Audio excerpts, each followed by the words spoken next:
মুম্বাইয়ের প্রেরণা দেওস্থলী ভারতীয় যুদ্ধজাহাজের নেতৃত্ব দেওয়া প্রথম মহিলা কমান্ডার। পেশা নির্বাচনে লিঙ্গ কোনোদিনই বাধা হয়ে দাঁড়াতে পারে না। কিভাবে দক্ষতা এবং যথাযথ প্রশিক্ষণ কাউকে নিয়ে যেতে পারে সাফল্যের শীর্ষে, সেটাই প্রমাণ করে দেখিয়েছেন ইন্ডিয়ান নেভির কমান্ডার প্রেরণা। শুধুমাত্র ইচ্ছে শক্তি আর পরিশ্রমের জোরে আজ তিনি পাড়ি দিচ্ছেন গভীর সমুদ্রে। তাই আজকের ভিডিওতে থাকলো ভারতীয় নৌবাহিনীর প্রথম মহিলা লেফটেন্যান্ট কমান্ডার প্রেরণা দেওস্থলীর গল্প।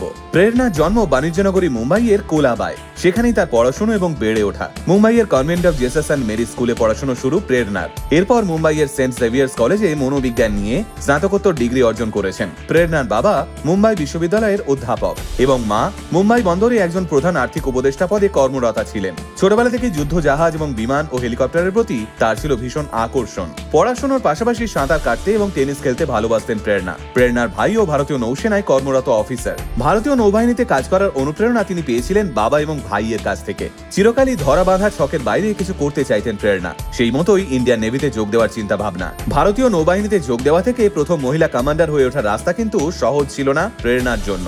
একাধিকবার ব্যর্থতার মুখ দেখতে হয়েছিল।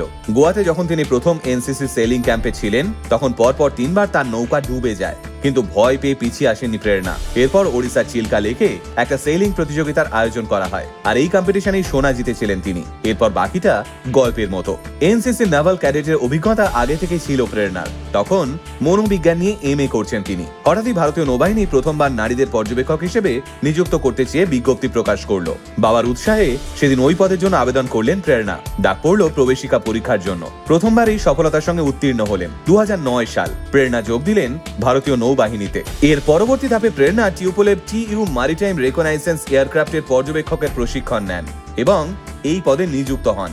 এছাড়া তিনি যুক্ত ছিলেন একটি সামুদ্রিক পুনরুদ্ধার বিমান P-81-এ। বরাবরই নিজের দেশের জন্য কিছু করতে চেয়েছিলেন কমান্ডার দেওস্থলী। তার কাছে ভারতীয় নৌবাহিনীর হয়ে কাজ করা শুধুমাত্র একটা পেশা নয়, বরং তার চেয়ে বেশি কিছু। তিনি জানান যুদ্ধজাহাজের এই সফর ভীষণ ইন্টারেস্টিং। এখানে কখনো দেখতে পাওয়া যায় সমুদ্রের শান্ত রূপ, তো কখনো উদ্দাম ঢেউ।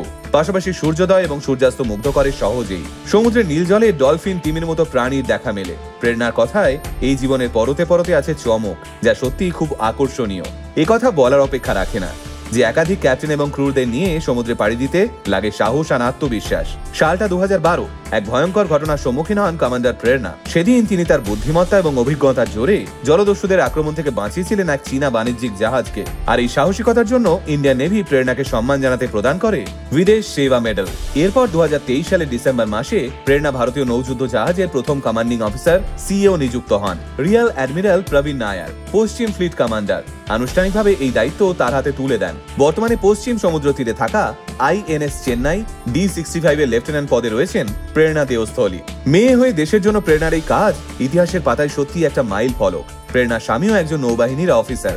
তাদের 3 বছরের একটি কন্যা সন্তান রয়েছে। ঘর, কন্যা এবং সন্তান সামলে প্রেরণার ভারতীয় নৌবাহিনীর দক্ষ কমান্ডার হয়ে ওঠার গল্পটা সত্যি আগামী দিনে অনেকের কাছে অনুপ্রেরণা এবং শক্তির উৎস। গোটা আল্টিমেট মোটিভেশন টিমের তরফ থেকে ফার্স্ট অ্যাটাক ক্রাফট কমান্ডার প্রেরণা দেওস্থলীর জন্য রইল অনেক শুভেচ্ছা। আল্টিমেট মোটিভেশন কথা বলে আমার আপনার মতো মানুষের, যারা সাধারণের ভিড়ে থেকেও অসাধারণ কিছু কাজ করে দেখায়।